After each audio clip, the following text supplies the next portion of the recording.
बेरोजगारी। कोई व्यक्ति कार्य के योग्य एवं इच्छुक हो लेकिन रोजगार प्राप्त करने में असफल हो तो इस स्थिति को बेरोजगारी कहा जाता है। अन्य शब्दों में यह भी कहा जा सकता है कि एक व्यक्ति जो किसी उत्पादकीय क्रिया में लाभकारी तौर पर कार्यरत नहीं है वह बेरोजगार है। भारत युवाओं का देश है, लेकिन वह युवा शक्ति तभी लाभदायक होगी जब इसे उचित रोजगार में नियोजित किया जा सकता है। अपने गांव या शहर में बहुत से लोग कृषि कार्य में लगे हैं तो अनेक लोग व्यवसाय में कार्यरत हैं। साथ ही कुछ लोग शिक्षा, स्वास्थ्य, बैंकिंग, बीमा आदि सेवाओं में कार्यरत हैं। प्रत्येक रोजगार प्राप्त व्यक्ति काम से स्वयं धन प्राप्त करता है तथा वह अपने राष्ट्र के लिए भी उत्पादन में योगदान करता है। रोजगार से व्यक्ति को धन की प्राप्ति के साथ अनुभव भी प्राप्त होता है, जिससे उसकी कार्य कुशलता में वृद्धि होती है। यदि व्यक्ति बेरोजगार रहता है तो उसे धन तथा कुशलता की हानि होती है और वह मानसिक अवसाद का सामना भी करता है। बेरोजगारी एक व्यक्ति को अकुशल तथा असामाजिक बना देती है। बेरोजगारी की स्थिति व्यक्ति, समाज एवं राष्ट्र के लिए अनेक हानियों का निर्माण करती है। बेरोजगारी को समझने के लिए आवश्यक है कि सर्वप्रथम श्रम शक्ति, कार्य शक्ति तथा बेरोजगारी की दर को समझा जाए। श्रम शक्ति का तात्पर्य उस जनसंख्या से है जो वस्तुओं एवं सेवाओं के उत्पादन हेतु चालू आर्थिक क्रियाओं के लिए श्रम की आपूर्ति करती है। इसमें रोजगारशुदा तथा बेरोजगार दोनों शामिल होते हैं।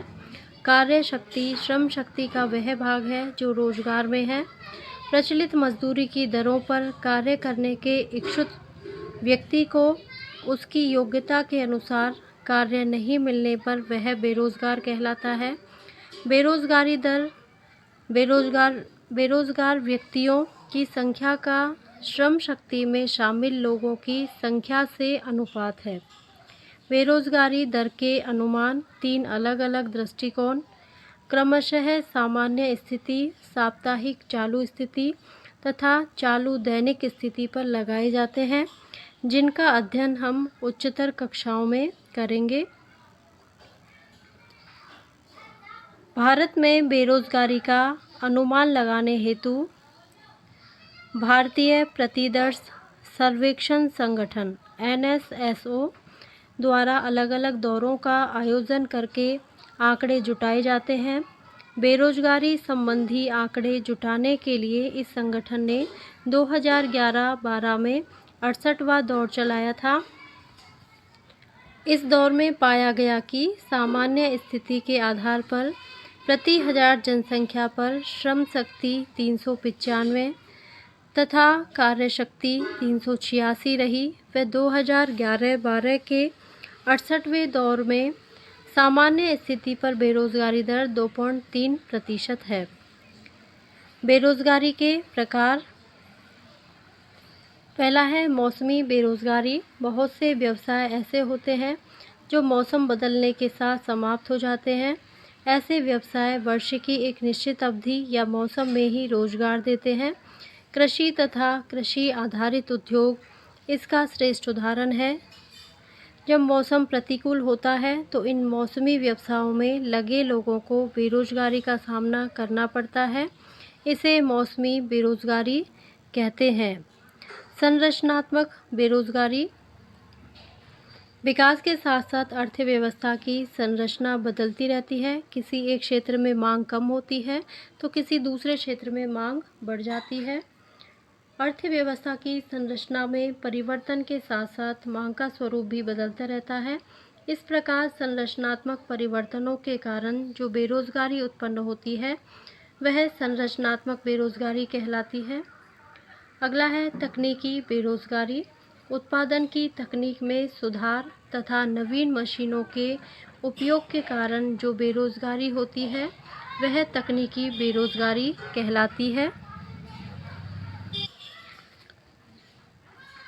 घर्षणात्मक बेरोजगारी। इसे भिन्नात्मक बेरोजगारी भी कहा जाता है। दो रोजगार अवधियों के मध्य उत्पन्न बेरोजगारी को घर्षणात्मक बेरोजगारी कहते हैं।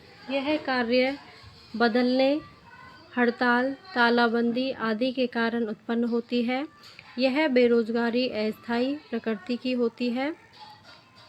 चक्रीय बेरोजगारी अर्थव्यवस्था में होने वाले नियमित प्रकृति के उतार चढ़ावों, तेजी मंदी की स्थिति को व्यापार चक्र कहा जाता है। व्यापार चक्रों में जब मंदी की स्थिति होती है तो समग्र मांग का स्तर बहुत कम हो जाता है। इससे उत्पादन एवं रोजगार में भी गिरावट हो जाती है। समग्र मांग में कमी या व्यापार चक्रों के कारण चक्रीय बेरोजगारी की समस्या उत्पन्न हो जाती है। छिपी हुई या प्रच्छन्न बेरोजगारी, कई बार ऐसा भी होता है कि व्यक्ति रोजगार में संलग्न तो दिखाई देता है, लेकिन कुल उत्पादन में उसका योगदान शून्य या नगण्य होता है। यदि आधिक्य या अतिरिक्त श्रम को उस कार्य से हटा भी लिया जाए तो कुल उत्पादन की मात्रा में कमी नहीं होती। इसे छिपी हुई बेरोजगारी कहा जाता है। यह बेरोजगारी अविकसित देशों के ग्रामीण क्षेत्रों में कृषि क्रियाओं में अधिक पाई जाती है। कृषि प्रधान विकासशील अर्थव्यवस्था होने के कारण यहाँ संरचनात्मक तथा छिपी हुई बेरोजगारी सर्वाधिक पाई जाती है। विकसित देशों में सामान्यतया चक्रीय तथा घर्षणात्मक बेरोजगारी अधिक देखने को मिलती है। बेरोजगारी के कारण, बेरोजगारी की समस्या अनेक कारणों का संयुक्त परिणाम है। इसके प्रमुख कारण निम्नांकित हैं। पहला है रोजगार परक शिक्षा एवं प्रशिक्षण का अभाव।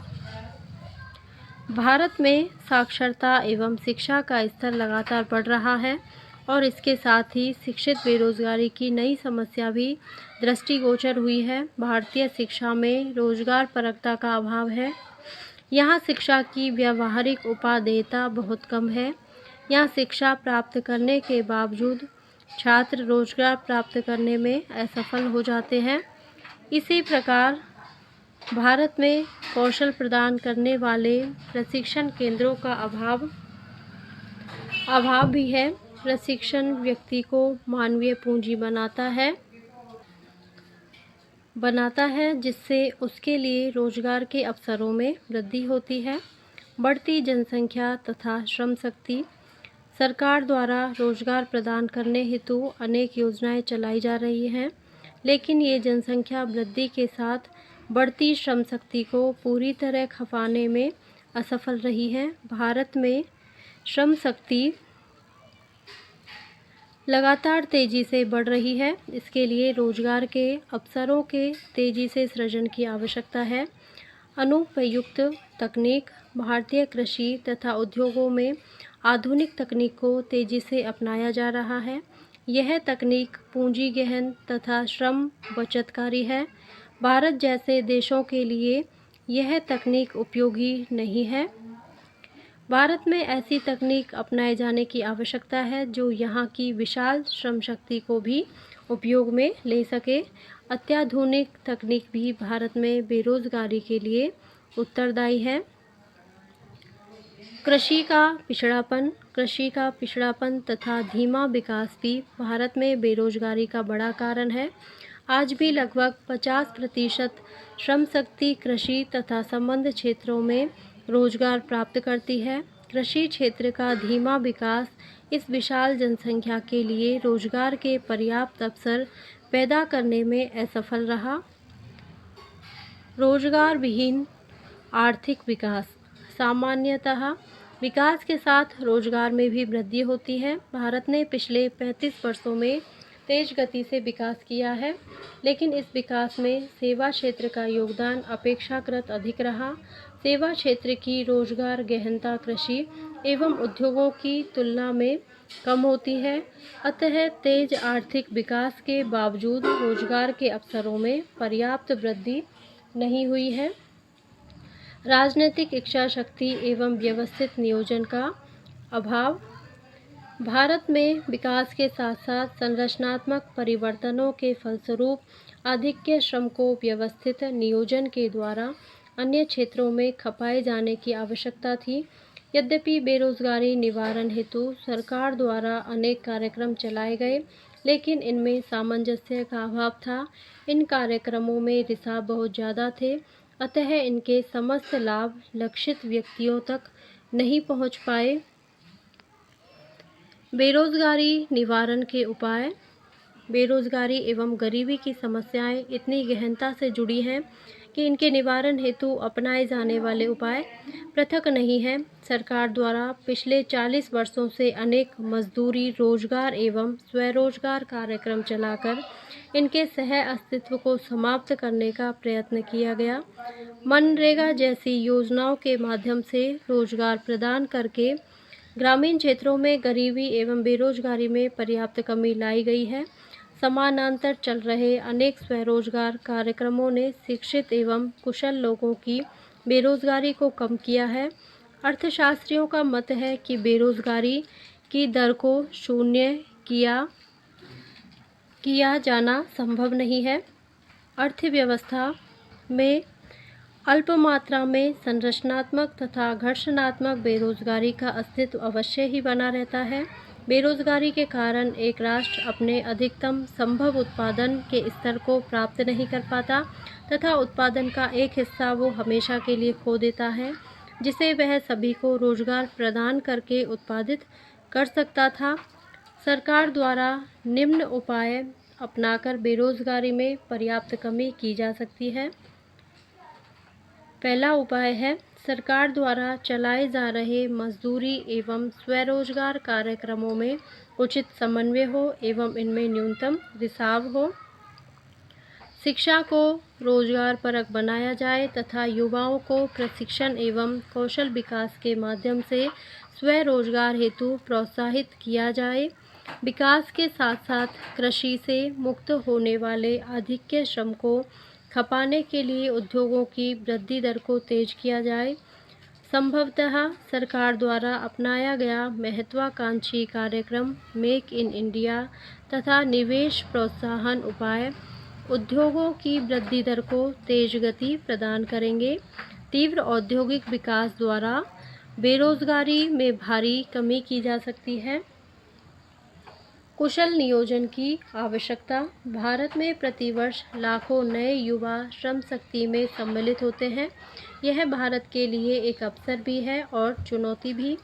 उचित नीति बनाकर इन युवाओं के लिए रोजगार सृजन की आवश्यकता है।